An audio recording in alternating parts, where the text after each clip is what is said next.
বৃষ্টিতে বান্দরবান, কক্সবাজার, দক্ষিণ চট্টগ্রামে ভোগান্তি চরমে। সিলেট বিভাগে বন্যার শঙ্কা। হবিগঞ্জে খোয়াই নদীর বাঁধ ভেঙে 25 গ্রাম প্লাবিত।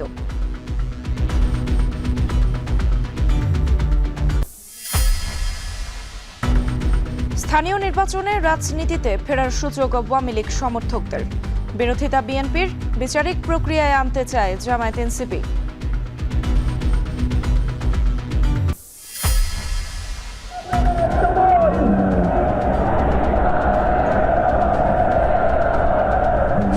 الخامنئي إلى روحه الطاهرة أرواح مراجعنا العظام। জন্মস্থান মাশহাদে শায়িত হলেন ইরানের প্রয়াত সর্বোচ্চ নেতা খামেনি। লাখো সমবেতের কণ্ঠে যুক্তরাষ্ট্রের বিরুদ্ধে প্রতিশোধের আগুন।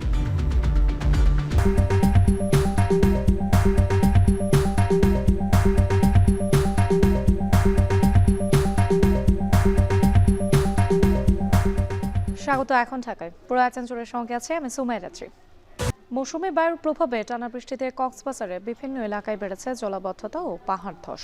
রাঙামাটিতেও থেমে থেমে বৃষ্টিপাত অব্যাহত রয়েছে।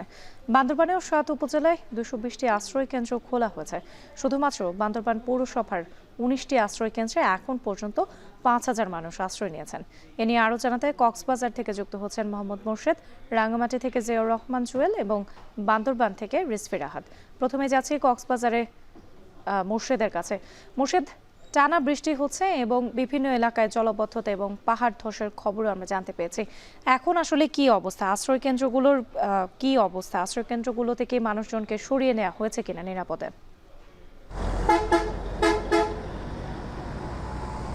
রাত্রি সকাল থেকে বৃষ্টি কমে যাওয়ায় আমরা দেখতে পাচ্ছি ধীরে ধীরে পানি নামতে শুরু করেছে। তবে কক্সবাজারের বিভিন্ন উপজেলায় বন্যা পরিস্থিতি অবনতি দেখা দিয়েছে। সেখানকার মানুষদের বেশিরভাগকে আশ্রয়কেন্দ্রে নিয়ে যাওয়া হচ্ছে। আমরা দেখতে পাচ্ছি এই মুহূর্তে টেকনাফ কক্সবাজার মহাসড়কে কিছুক্ষণ আগেও আধা ঘন্টা এখানেও যান চলাচল স্থবির হয়ে পড়েছিল, কারণ এখানে যে পরিমাণ পানি ছিল সেক্ষেত্রে যান চলাচল অনেকটা স্থবির হয়ে পড়েছিল। তবে ধীরে ধীরে পানি নামতে শুরু করায় আবারও যান চলাচল কিছুটা স্বাভাবিক হয়েছে, সেটি কিন্তু আমরা দেখতে পাচ্ছি। এবং যে আশ্রয়কেন্দ্রের কথা বলা হচ্ছে, কক্সবাজারের জেলা প্রশাসন থেকে দুর্যোগ মোকাবেলায় 648টি আশ্রয়কেন্দ্র প্রস্তুত রাখা হয়েছে এবং সব ধরনের শুকনো খাবার সহ সব কিছু প্রস্তুত রাখা হয়েছে। সেক্ষেত্রে বিশেষ করে চকরিয়া, পেকুয়ার যে বন্যা পরিস্থিতি দেখা দিয়েছে সেখানকার মানুষদের আশ্রয়কেন্দ্রে নিয়ে যাওয়া হচ্ছে এমনটি বলেছেন। অন্যদিকে যে পাহাড় ধসের কথা বলা হচ্ছে, কক্সবাজারে আজকে বৃষ্টি কম হয়েছে, অর্থাৎ সকাল থেকে কোনো ধরনের বৃষ্টি আমরা দেখিনি। গতকাল যে ভারী বৃষ্টি ছিল সেটি কিন্তু থেমেছে।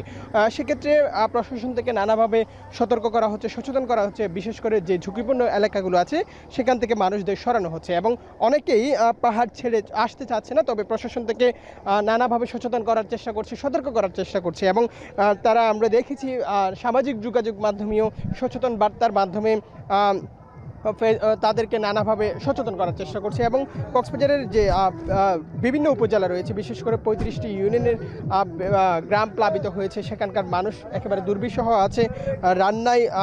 রান্নাঘরে চুলা জ্বলছে না, এমন একটি পরিস্থিতি বিরাজ করছে এবং দুর্ভোগ পোহাতে হচ্ছে মানুষদের। আমরা সকাল থেকে লক্ষ্য করতে পেরেছি কক্সবাজারে কোনো ধরনের বৃষ্টি হয়নি এবং টেকনাফ কক্সবাজার যে মহাসড়ক রয়েছে সেখানে আধা ঘন্টা আগেও যান চলাচল স্থবির ছিল এবং পানি নেমে যাওয়ায় যান চলাচল ধীরে ধীরে স্বাভাবিক হচ্ছে। এই ছিল কক্সবাজার থেকে সর্বশেষ রাত্রি। কক্সবাজারের খবর শুনছিলাম, এবার একটু রাঙামাটিতে যেতে চাই জিয়াউর রহমান জুয়েলের কাছে। জুয়েল, কক্সবাজারে পাহাড় ধসের যে ঘটনা ঘটেছে সেখান থেকে কিন্তু মানুষজনকে আশ্রয় কেন্দ্রে নেওয়া হয়েছে। আপনার এখানকার কি পরিস্থিতি একটু জানতে চাই। রাত্রি এক সপ্তাহের যে থেমে থেমে টানা বর্ষণ চলছিল, এর মধ্যে ভারী বৃষ্টিপাতের 7 এবং 8 জুলাই যে বৃষ্টিপাত হয়েছে সেখানে এই যাবৎকালে সবচেয়ে বেশি বৃষ্টিপাত হয়েছে বলে এখানকার মানুষ বলছেন। এই পরিস্থিতি পাহাড় ধসের সংখ্যার মধ্যেই আবার উজানের ফলে কাপ্তাই হ্রদ কেন্দ্রিক যে উপজেলাগুলো রয়েছে সেখানে আসলে অনেক গ্রামই প্লাবিত হতে শুরু করেছে। এর মধ্যে সবচেয়ে বেশি হয়েছে 20টি আশ্রয় কেন্দ্রে 2300। রাঙ্গামাটি জেলায় এখন পর্যন্ত 40টি আশ্রয় কেন্দ্র খোলা হয়েছে, যেখানে 3724 জন মানুষ সেখানে আশ্রয় নিয়েছেন। এই পরিস্থিতিতে আসলে রাঙ্গামাটি থেকে চট্টগ্রামের যোগাযোগ কিছুটা বিঘ্নিত হয়েছিল। একই সঙ্গে রাঙ্গামাটির সঙ্গে যে খাগড়াছড়ির যোগাযোগ সেখানে সড়ক তুলে গিয়ে মালছড়িতে যোগাযোগ বিচ্ছিন্ন হয়েছিল। এরপরে পরিস্থিতি স্বাভাবিক হয়েছে মূলত পানি সরে যাওয়ায়, এবং রাঙামাটি সড়ক বিভাগ যে মাটি সরিয়ে নিয়েছিল সেখানে আসলে এখন যোগাযোগ স্বাভাবিক রয়েছে। তবে বলে রাখি, বাগাইছড়ির সঙ্গে যে খাগড়াছড়ির যোগাযোগ ব্যবস্থা সেখানে 3 কিলো নামক এলাকায় সড়ক ধসে গিয়ে যোগাযোগ এখন বিচ্ছিন্ন রয়েছে। এর বাইরে এই সাজেকে যেখানে 5 শতাধিক পর্যটক আটকা পড়েছিলেন, সেখান থেকে অনেকেই আসলে গতকাল 150 জনকে সরিয়ে নেওয়া হয়েছে সেনা বাহিনীর সহযোগিতায়। আজকে সেখানে 311 জনকে আজকে সকালে সরিয়ে নেওয়া হয়েছে। আরো 11 জন পানি একেবারেই কমে গেলে তাদেরকে সরে আনা হবে। বলে রাখি, এই পরিস্থিতি রাঙ্গামাটির সদর যে মগবান আছে ইউনিয়ন, সেখানে আর বিলাসিনী উপজেলায় ফারু এলাকায় এই 2 জন মানুষ আসলে ঢলের স্রোতে ভেসে গিয়ে প্রাণ হারিয়েছেন। বলে রাখি, এই পরিস্থিতিতে আসলে জেলা প্রশাসন এবং উপজেলা প্রশাসন থেকে ব্যাপকভাবে মাইকিং করা হচ্ছে মানুষজনকে স্থানীয় যে নিরাপদ আশ্রয় কেন্দ্রগুলো রয়েছে সেখানে যেন তারা চলে যান। এর মধ্যেই অনেকেই আশ্রয় নিয়েছেন, অনেকেই এখনো যেতে চাচ্ছেন না নানা কারণে। সেটি হচ্ছে যে তাদের ঘর বাড়ি, আসবাবপত্র এবং যে গৃহপালিত পশু রয়েছে সেগুলোর কারণে। তবে এই ছিল আমার কাছে রাঙামাটি থেকে সবশেষ। রাখছি। রাঙামাটির খবর শুনছিলাম, এবার একটু বান্দরবানে যেতে চাই, সেখানে রয়েছেন রিজভি। রিজভি, বন্যা ও ভূমিধসে ক্ষতিগ্রস্ত সড়ক পুনরায় চালু করা সম্ভব হয়েছে কিনা?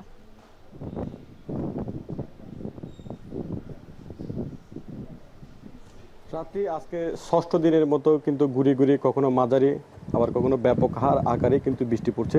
তো একটি বিষয় জানিয়ে রাখি, সকাল থেকে কিছু সময় বৃষ্টি থেমে থেমে পড়ছে, যার কারণে এখন কিছুটা পানি অপরিবর্তিত রয়েছে। তো একটি বিষয় জানিয়ে রাখি, বান্দরবানে কিন্তু 220টি আশ্রয় কেন্দ্র প্রস্তুত রাখা হয়েছে। সেখানে কিন্তু শুধু বান্দরবান শহরে 19টি আশ্রয় কেন্দ্রে প্রায় 5,000-এর বেশি মানুষ আশ্রয় নিয়েছে।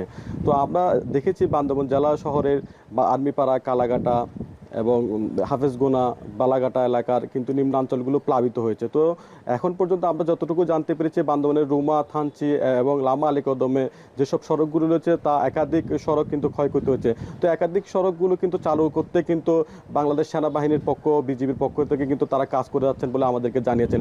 এদিকে সড়ক বিভাগের পক্ষ থেকে কিন্তু এসব সড়ক কিন্তু চালু রাখার জন্য কাজ করে যাচ্ছেন। তো মূলত একটি বিষয় জানিয়ে রাখি, বান্দরবান চট্টগ্রাম সড়কের যে বাজেলিয়া একটি সড়ক রয়েছে, সেখানে পানি ওঠার কারণে কিন্তু বান্দরবানের সাথে এখন সারা দেশের যোগাযোগ বিচ্ছিন্ন রয়েছে বলে আমরা জানতে পেরেছি। তো একটি বিষয় জানিয়ে রাখি, সকাল থেকে কিছুটা থেমে থেমে বৃষ্টিপাত হলো, কিন্তু পানি একদম অপরিবর্তিত রয়েছে। পানিটা কিছুটা সংখ্যক একদম কয়েক ফুটের মতো পানি কমলো, কিন্তু এখনো মানুষের যেসব নিম্নাঞ্চল প্লাবিত হয়েছে সেসব এলাকাতে কিন্তু এখনো পানি সরে যায়নি। তো আমরা জানতে পেরেছি, জেলা প্রশাসক সানিউল ফিরদৌস আমাদেরকে জানিয়েছেন, যেসব আশ্রয় কেন্দ্রে যারা মানুষ আশ্রয় নিয়েছে তাদেরকে কিন্তু জেলা প্রশাসনের পক্ষ থেকে শুকনো খাবার, খিচুড়ি এবং ত্রাণ সামগ্রী বিতরণ করা হচ্ছে। জেলা প্রশাসক সানিউল ফিরদৌস আমাদেরকে আরও জানিয়েছেন, যারা পাহাড়ের পাদদেশে বসবাস করে তাদেরকে সরিয়ে নিতে কিন্তু বান্দরবান জেলা শহরে ব্যাপক আকারে কিন্তু মাইকিং চলছে, এবং তাদেরকে পাহাড়ের পাদদেশ বসবাসকারীদেরকে কিন্তু আশ্রয় কেন্দ্রে আসার জন্য তিনি বারবার অনুরোধ জানিয়েছেন। তো বান্দরবানের লামা এবং আলীকদম উপজেলার যে সড়কটি রয়েছে সেই সড়কটিও কিন্তু পানিতে তলিয়ে রয়েছে, যার কারণে লামা আলীকদম সড়কটিও কিন্তু এখন বর্তমানে বন্ধ রয়েছে। তো আমরা দেখতে পেয়েছি পানি অপরিবর্তিত রয়েছে, যার কারণে কিছু এলাকায় কিন্তু নেটওয়ার্কও নেই, বিদ্যুৎ নেই, যার কারণে মানুষ জনদুর্ভোগে পড়েছে। এইসব জনদুর্ভোগ থেকে কিন্তু পোহাতে মানুষ এখন যে বৃষ্টি কিছুক্ষণ পর থেমে বৃষ্টি হচ্ছে, যার কারণে মানুষ কিছুটা স্বস্তি প্রকাশ করছে। তো আমরা দেখেছি আশ্রয় কেন্দ্রগুলোতে মানুষের জনদুর্ভোগ লেগে আছে, নেটওয়ার্ক নাই এবং বিদ্যুতের একটি প্রভাব কিন্তু পড়েছে। তো বিদ্যুৎ বিভাগও কিন্তু কাজ করছেন যে বিদ্যুতে তারা সচল রাখার জন্য। তো একটি বিষয় জানিয়ে রাখি, বান্দরবান জনস্বাস্থ্য প্রকৌশলীর পক্ষ থেকে কিন্তু নিরাপদ পানির জন্য যে ব্যবস্থা করছেন, তারা নিরাপদ পানি বিতরণ করছেন। এই ছিল আমার কাছে বান্দরবান থেকে সবচেয়ে তথ্য। কক্সবাজার, রাঙ্গামাটি আর বান্দরবান থেকে যুক্ত ছিলেন সহকর্মীরা, জানাচ্ছিলেন বিস্তারিত। এদিকে চট্টগ্রামের বন্যা পরিস্থিতির খবর জানাতে বাঁশখালীতে আছেন হোসেন জিয়াদ, যুক্ত হচ্ছে তার সঙ্গে। জিয়াদ, পানি বাড়া আর পানিপন্থী মানুষের খবর জানিয়েছে, পানি নামার কোনো খবর আছে কিনা আপনার কাছে?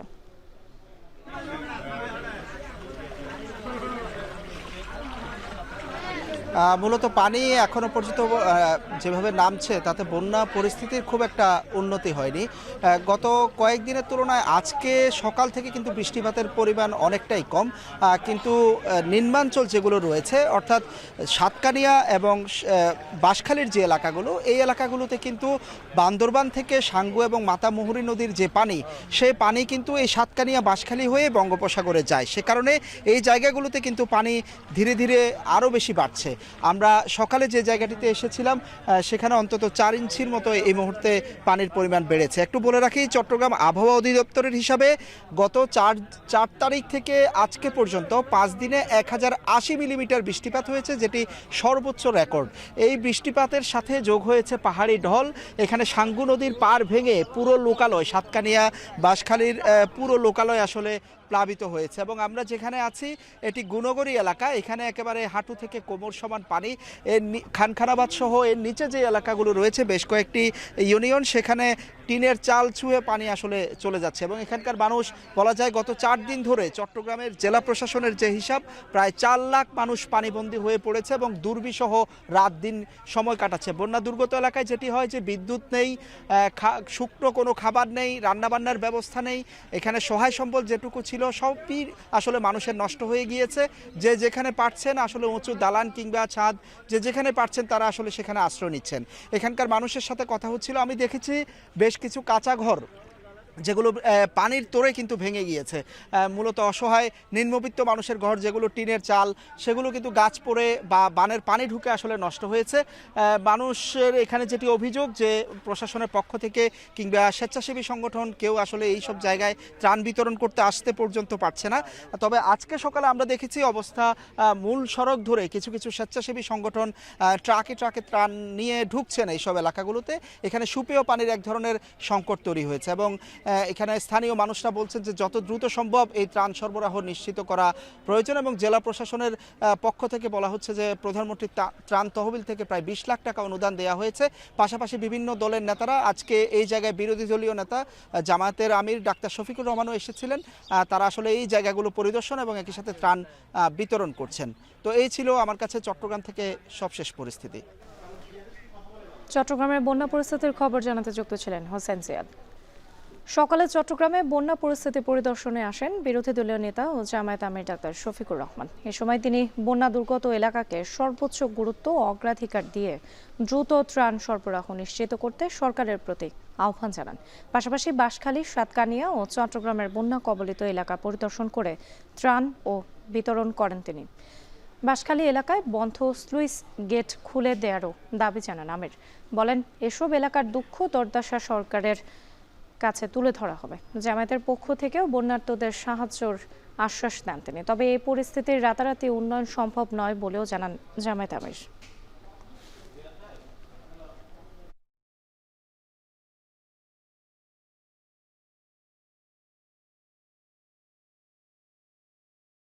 সরকারকে আমরা কি বলতে পারি এই এলাকার মানুষের দুঃখ দুর্দশা লাঘবের জন্য, সেই ব্যাপারে আমরা ভূমিকা রাখবো। তবে এটা ঠিক যে আমাদের দেশ এই ধরনের বন্যা, খরা, দুর্যোগের কবলে প্রায়ই পড়ে। এখানে ধৈর্যটাই বড় বিষয়। সবাইকে ধৈর্য ধরতে হবে। দেশটা আমাদের সকলের।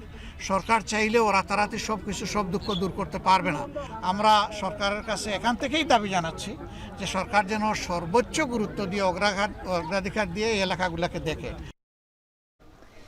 এদিকে রাজধানীর আবহাওয়া পরিস্থিতির খোঁজ রাখছেন জাবেদ আব্দুল্লাহ। চলে যাচ্ছে তার কাছে। জাবেদ, এতক্ষণ আমরা ঢাকার বাইরের সহকর্মীদের কাছ থেকে শুনছিলাম দুর্ভোগ এবং সংকটময় পরিস্থিতির খবর। অতিবৃষ্টি নিয়ে কি বলছে আবহাওয়া অফিস? রাত্রি আজ আষাঢ়ের 26 তারিখ, বর্ষাকাল। মূলত এই জুলাই আগস্ট এই মাসটি বৃষ্টিপ্রবণ মাস। এই বর্ষাকালে বৃষ্টিপাত হয়েই থাকে। তবে আবহাওয়া অফিস থেকে আমাদেরকে জানানো হয়েছে যে এবারের বৃষ্টিপাতের রেকর্ড কিছুটা বেড়েছে। সকাল থেকে এখন পর্যন্ত চট্টগ্রাম বিভাগে সর্বোচ্চ বৃষ্টিপাত রেকর্ড করা হয়েছে 211 মিলিমিটার এবং ঢাকায় এখন পর্যন্ত বৃষ্টিপাত রেকর্ড করা হয়েছে 26 মিলিমিটার। আবহাওয়াবিদ গণমাধ্যমে একটি ব্রিফিং করেছিল, সেখানে তারা বলছে যে আগামী 12 তারিখের পর এই যে বৃষ্টিপাত, যে ভারী বর্ষণ, সেই ভারী বর্ষণ ধীরে ধীরে কমে আসতে পারে। তবে দেশের সব জেলায়, মোটা দাগে এভাবে তারা আমাদেরকে জানিয়েছে, দেশের সব জেলাতেই মাঝারি থেকে অতি ভারী এই বর্ষণ সেটি অব্যাহত থাকবে এবং এর ফলে দিনে এবং রাতের যে তাপমাত্রা সেটি ধীরে ধীরে কমে আসবে। একটু স্বস্তির সংবাদ, বঙ্গোপসাগরে যে সুস্পষ্ট লঘুচাপটি ছিল সেটি ধীরে ধীরে এরই মধ্যে দুর্বল হতে শুরু করেছে এবং উপকূলীয় একই অঞ্চলে সেটি বিরাজমান বলে বলে কিন্তু আমাদেরকে আবহাওয়া যে অধিদপ্তর সেই অধিদপ্তর থেকে জানানো হয়েছে। একই সঙ্গে তারা বলছে যে মোটামুটি সিনপটিক যে রেখা এবং রাডার এবং স্যাটেলাইট যে ইমেজ রয়েছে সেই ইমেজ পর্যবেক্ষণ বলছে যে আকাশে মূলত সঞ্চালনশীল মেঘমালা রয়েছে। সেই সঞ্চালনশীল মেঘমালার কারণে এই থেমে থেমে বিভিন্ন জেলায় এই বর্ষণ কিন্তু অব্যাহত আছে। মোটা দাগে তারা যে বিষয়টি বলতে চাচ্ছেন যে এটি মূলত এই জুলাইয়ের বৃষ্টি, সাধারণত এই জুলাই মাসে বৃষ্টিপাত বেশি হয়ে থাকে। এর ফলে তারা যেটি বলছেন যে এই কারণেই মূলত দিনে এবং রাতের তাপমাত্রা ধীরে ধীরে কিছুটা কমে আসতে পারে। এখন পর্যন্ত ঢাকায় যে ভারী বৃষ্টিপাত হচ্ছে সেটির রেকর্ড আমরা এর পরবর্তী সংবাদে হয়তো আপনার মাধ্যমে দেশবাসীকে জানাতে পারবো। এর পাশাপাশি আবহাওয়া অফিস আরও জানিয়েছে যে এই যে মৌসুমি বায়ুর প্রভাব, সেই মৌসুমি বায়ু সক্রিয় থাকার কারণেই মূলত যে 4টি সমুদ্র বন্দর অর্থাৎ চট্টগ্রাম, কক্সবাজার, পায়রা এবং মোংলা, এই 4টি সমুদ্র বন্দরকে 3 নং যে স্থানীয় সতর্ক সংকেত সেটি দেখিয়ে যেতে বলা হয়েছে এবং উপকূলের কাছাকাছি মাছ ধরার ট্রলারকে থাকতে বলা হয়েছে আবহাওয়া অধিদপ্তর থেকে। রাত্রি এই ছিল আমার কাছে আবহাওয়ার যে সবশেষ তথ্য সেটি। রাত্রি রাজধানীর আবহাওয়া পরিস্থিতির খবর জানাতে যুক্ত ছিলেন জাবেদ আব্দুল্লাহ। এদিকে হবিগঞ্জে সদরের কালীগঞ্জ এলাকায় খোয়াই নদীর বাঁধ ভেঙে অন্তত 25টি গ্রাম প্লাবিত হয়েছে। এতে পানিবন্দী হয়ে পড়েছেন 30,000-এর বেশি মানুষ। এদিকে মৌলভীবাজারে বেড়েছে মনু নদীর পানি। অন্যদিকে বরগুনায় থেমে থেমে হচ্ছে বৃষ্টিপাত। পায়রা ও বিষখালী নদীর পানি বৃদ্ধির কারণে বেড়িবাঁধ ভাঙার আতঙ্কে দিন কাটছে নদী পাড়ের মানুষের। এ নিয়ে আরও জানাতে হবিগঞ্জের লস্করপুর থেকে যুক্ত হচ্ছেন কাজল সরকার ও মৌলভীবাজার থেকে এম এ হামিদ এবং বরগুনা থেকে সুজন আগুন। প্রথমেই যাচ্ছি হবিগঞ্জের কাজলের কাছে। কাজল, ভেঙে যাওয়া বাঁধ মেরামতের কাজ শুরু হয়েছে কিনা এবং ক্ষয়ক্ষতির সম্পর্কে একটু জানতে চাই আপনার কাছ থেকে।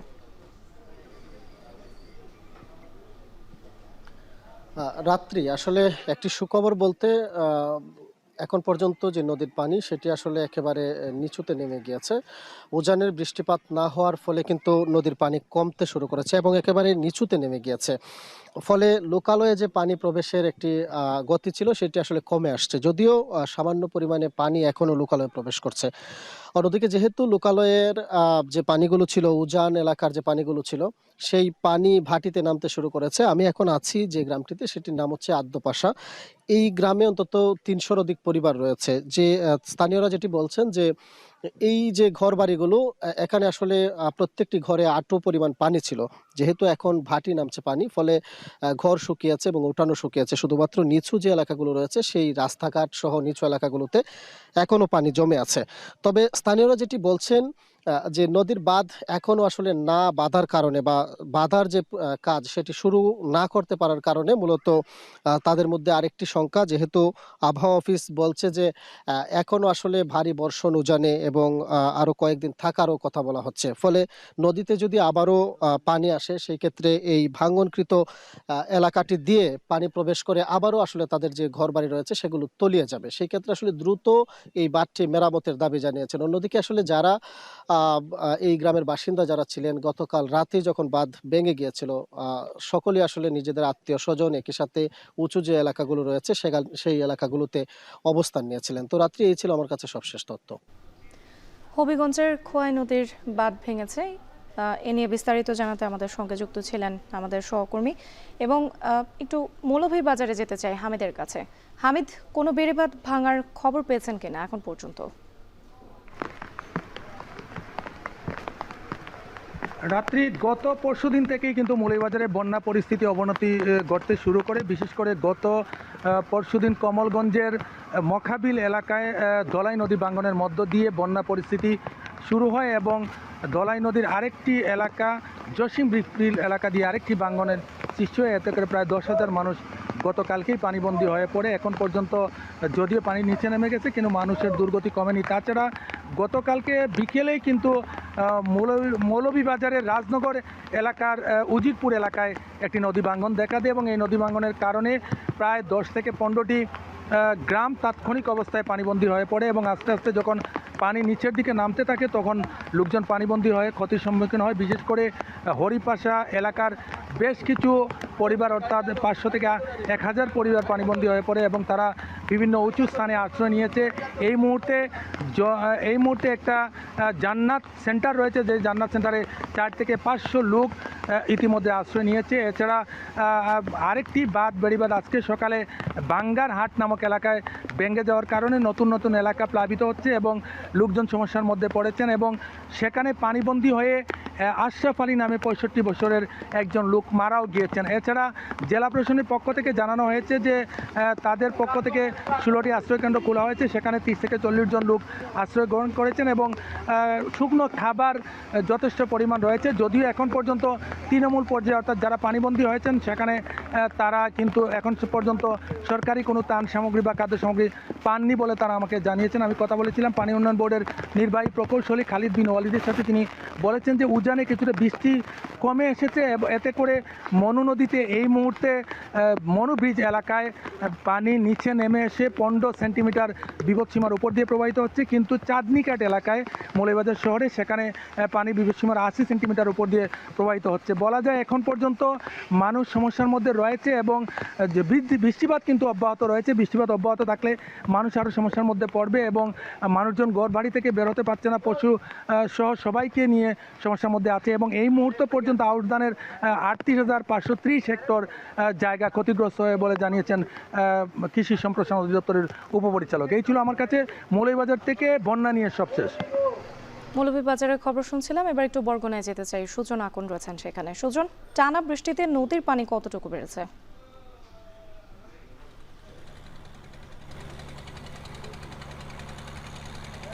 রাত্রি আসলে নদীর পানি এখনও সেই পরিমাণে বৃদ্ধি পায়নি, তবে এই নদী পাড়ের অর্থাৎ বিষখালী, পায়রা এবং বলেশ্বর এই 3 নদীর তীরবর্তী যেসব বাসিন্দারা বাস করে তারা কিন্তু বেশ দুশ্চিন্তায় রয়েছে। বিশেষ করে আমি একটি বিষয় জানিয়ে রাখতে চাই যে গত পরশুদিন কিন্তু বরগুনার তালতলী উপজেলার একটি ট্রলার কিন্তু সমুদ্রে গিয়ে উত্তল সমুদ্রে গিয়ে কিন্তু ডুবে যায় এবং সেই ট্রলারটিতে মূলত 18 জন জেলে ছিল, তাদের মধ্যে কিন্তু 2 জন এখনও নিখোঁজ রয়েছে এবং বাকি 16 জনকে কিন্তু অন্যান্য যেসব ট্রলার সমুদ্রে অবস্থান করে তারা কিন্তু তাদের উদ্ধার করে পটুয়াখালীর মহিপুর বন্দরে তাদের সুস্থভাবে নিয়ে এসেছে। তো এই সব বিষয় আসলে আমরাও বেশ এই বরগুনা সহ অন্যান্য যে 5টি উপজেলা রয়েছে সেখানেও আমরা বেশ কয়েকজনের সঙ্গে কথা বলেছি। তারা যেমনটা জানিয়েছে যে এই উত্তাল সমুদ্র কিংবা এই যে সতর্ক সংকেত চলছে তার মধ্যেও কিন্তু সমুদ্রে জীবনের ঝুঁকি নিয়ে কিন্তু বেশ কিছু ট্রলার কিন্তু সমুদ্রে মাছ শিকারের জন্য তারা অবস্থান নেয়। এই বিষয়ে কিন্তু আমরা জেলা ট্রলার মালিক সমিতির পক্ষ থেকেও কিন্তু বক্তব্য নেওয়ার চেষ্টা করেছি। তিনি যেমনটি জানিয়েছে যে তাদের পক্ষ থেকে কিন্তু বলা হয়েছে এবং কোস্টগার্ডের পক্ষ থেকেও কিন্তু বারবারই বলা হয়েছে এই বৈরী আবহাওয়ার মধ্যে সমুদ্রে যাতে জেলেরা মাছ শিকারে না যায় সেজন্য কিন্তু তারা বেশ কয়েকবারে কিন্তু মাইকিং করেছে বা জেলে পল্লীগুলোতে গিয়ে তারা বলেছে, কিন্তু তারপরেও কিন্তু কিছু জেলেরা সমুদ্রে যায়। আরেকটি বিষয় জানিয়ে রাখতে চাই, মূলত এই বৈরী আবহাওয়ার কারণে কিন্তু বা যে কোনো বন্যার আসলেই কিন্তু এই পায়রা, বিষখালী এবং বলেশ্বর এই 3 নদীর তীরবর্তী যেসব বাসিন্দারা বাস করে, বিশেষ করে কিন্তু এই বেড়িবাঁধের মধ্যে এবং বাহিরেও কিন্তু কয়েক হাজার মানুষ কিন্তু পরিবার কিন্তু এখানে বসবাস করে, তারা কিন্তু এই স্বাভাবিক জোয়ারের থেকে 2 থেকে 3 ফুট কিংবা 5 ফুট পানি বৃদ্ধি পেলেই কিন্তু এসব বেড়িবাঁধ কিন্তু ভেঙে কিন্তু কিংবা উপচে কিন্তু লোকালয়ে পানি ঢুকে এবং জানমালের ব্যাপক ক্ষতি হয়। এবং পানি উন্নয়ন বোর্ডের যিনি নির্বাহী প্রকৌশলী রয়েছে তার সঙ্গেও কিন্তু আমার কথা হয়েছে। তিনি যেমনটি জানিয়েছে যে বরগুনায় 805 কিলোমিটার বেড়িবাঁধ রয়েছে, এর মধ্যে কিন্তু 44 কিলোমিটার ঝুঁকিপূর্ণ অর্থাৎ ভাঙনপ্রবণ 44 কিলোমিটার রয়েছে এবং অতি ঝুঁকিপূর্ণ রয়েছে 14 কিলোমিটার। এসব বেড়িবাঁধ কিন্তু তারা মেরামতের জন্য ইতিমধ্যে 2টি প্রকল্প তারা মন্ত্রণালয়ে পাঠিয়েছে। সেই প্রকল্প দুটো আসলে তারা বেড়িবাঁধগুলো মেরামত করতে পারবে। এই ছিল আমার কাছে বরগুনা থেকে সবশেষ। হবিগঞ্জ, মৌলভীবাজার এবং বরগুনা থেকে যুক্ত ছিলেন সহকর্মীরা, জানাচ্ছিলেন বিস্তারিত। আওয়ামী লীগের কার্যক্রম নিষিদ্ধ থাকলেও স্থানীয় সরকার নির্বাচনে দলীয় প্রতীক না থাকায় রাজনীতির মাঠে সক্রিয় হওয়ার সুযোগ দলটির সমর্থকদের। তবে আওয়ামী লীগকে ফ্যাসিবাদ এবং গণহত্যায় সম্পৃক্ত উল্লেখ করে বিরোধী দল বলছে স্থানীয় নির্বাচনের আগে আওয়ামী সংশ্লিষ্টদের বিচারিক প্রক্রিয়ায় আনা জরুরি। আর বিএনপি বলছে আওয়ামী লীগের রাজনীতিতে সক্রিয় কেউ স্থানীয় নির্বাচনে অংশ নেওয়ার সুযোগ নেই। মিয়া আমিরুলের প্রতিবেদন।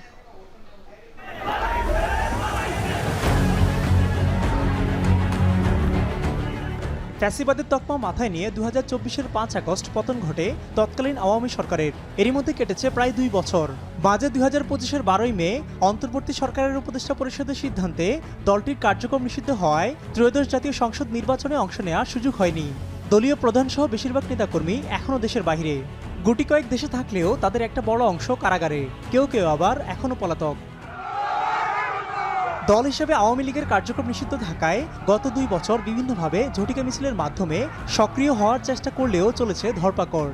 এরই মধ্যে 2026-এর 8 এপ্রিল সংসদে সন্ত্রাসবিরোধী আইনে দলটির রাজনৈতিক কার্যক্রম স্থায়ীভাবে নিষিদ্ধ করা হয়।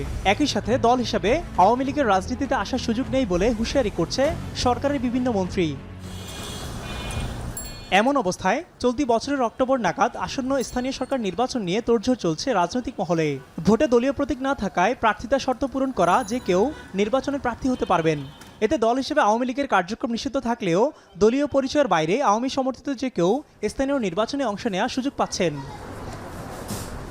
আওয়ামী লীগকে ফ্যাসিবাদ এবং গণহত্যার সাথে সম্পৃক্ত উল্লেখ করে বিরোধী দলের নেতৃবৃন্দ বলছে, স্থানীয় নির্বাচনের আগে আওয়ামী সংশ্লিষ্টদের বিচারিক প্রক্রিয়ায় নিয়ে আসা জরুরি।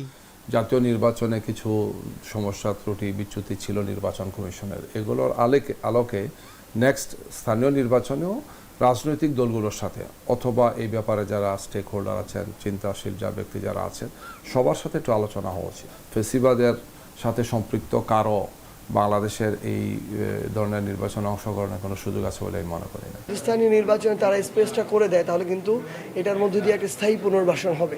সো এই জায়গায় আমরা চাই যে বিএনপি এতদিনের যে নিপীড়িত ছিল, নির্যাতিত ছিল, তাদের সেটা মাথায় থাকবে। অন্যদিকে বর্তমান ক্ষমতাসীন দল বিএনপি বলছে, আওয়ামী লীগের রাজনীতিতে সক্রিয় কেউ স্থানীয় নির্বাচনে অংশ নেওয়ার সুযোগ নেই। বিষয়টি আইনশৃঙ্খলা বাহিনীর পাশাপাশি খতিয়ে দেখবে সরকার। তারা আওয়ামী আমলে এলাকায় নানা ধরনের যদি কুকীর্তির সাথে, অপকর্মের সাথে জড়িত থাকেন, তাহলে নিশ্চয়ই সেটি আইনের আওতায় আসতে হবে এবং তারা নিঃসন্দেহে একটা নির্বাচনের বৈধ পরিবেশের জন্য তারা যে প্রতিযোগিতা করবেন, এই প্রতিযোগিতা করা আইনত উচিত নয় বলে আমি মনে করি। রাজনৈতিক বিশ্লেষকরা বলছেন, স্থানীয় নির্বাচনে দলীয় প্রতীক না থাকায় নির্বাচন কমিশনকে প্রার্থীর যোগ্যতা দেখতে হবে। এক্ষেত্রে আওয়ামী লীগের যে কেউ ভোটে অংশ নিতে পারবে। কমিশন দেবে তার যোগ্যতা আছে কিনা, কাজে এখানে তো এটা মুখ্য বিষয় আসতেই পারে না। এখন প্রশ্ন উঠতে পারে যে আওয়ামী লীগের একজন লোক ইলেকশন করতে পারবে কিনা। তার যদি যোগ্যতা থাকে তো ইলেকশন সে করবে, এটা আটকানোর কোনো সুযোগ এখন পর্যন্ত নাই। এই বিশ্লেষক মনে করেন, স্থানীয় পর্যায়ে দলীয় প্রতীক না থাকলেও ভোট দলীয় প্রভাবমুক্ত নয়। সুষ্ঠু নির্বাচন আয়োজনে ইসিকে কঠিন পরীক্ষা দিতে হবে। দলীয়ভাবে না করা হলেও এটা দলীয়ভাবে হবে, এইটা কেউ ঠেকাতে পারবে না। বাইরের থেকে লোকের সে তো দাঁড়াবে না, লোকাল লোকেরাই তো দাঁড়াবে। তারা এতদিন কোন রাজনীতির সঙ্গে ছিল, তারা রাজনীতি একদম, আমি কোনোদিন রাজনীতি করি না, আমি যে পট করে ইয়েতে ইউনিয়ন পরিষদের দাঁড়িয়ে গেলাম, তাই কি হয়? তা তো হবে না। স্থানীয় পর্যায়ে সুষ্ঠু নির্বাচন আয়োজনে সরকারের সদিচ্ছার পাশাপাশি ইসি যথাযথ পরিকল্পনা গুরুত্বপূর্ণ বলে মনে করছেন এই বিশ্লেষক। ইলেকশন কমিশনের যে যাদের তত্ত্বাবধানে নির্বাচনটা হবে, তারা কঠিনভাবে করতে হবে। মিয়া আমিরুল, এখন, ঢাকা। আবারও স্বাগত, দেখছেন এখন ঢাকা। রাজধানীর রূপনগরের টিনশেড বস্তিতে অভিযান চালিয়ে শীর্ষ সন্ত্রাসী খলিলুর রহমান বাবুকে গ্রেপ্তার করেছে রূপনগর থানা পুলিশ। বৃহস্পতিবার রাতে রূপনগর থানা পুলিশের একটি বিশেষ অভিযানে এই শীর্ষ সন্ত্রাসীকে গ্রেপ্তার করা হয়। পুলিশের দাবি, তার বিরুদ্ধে হত্যা, মাদকসহ মোট 5টি মামলা রয়েছে। অভিযানের সময় তার কাছ থেকে বিপুল পরিমাণে ইয়াবা উদ্ধার করা হয়। রূপনগর থানার অফিসার ইনচার্জ নোমান হোসেন জানান, গ্রেপ্তারের পর তাকে আদালতে পাঠানোর প্রস্তুতি চলছে। এই ঘটনায় পরবর্তী আইনগত কার্যক্রম অব্যাহত রয়েছে।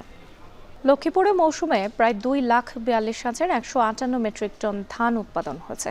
ধানের এমন বাম্পার ফলনেও কৃষকের দুশ্চিন্তা কমেনি।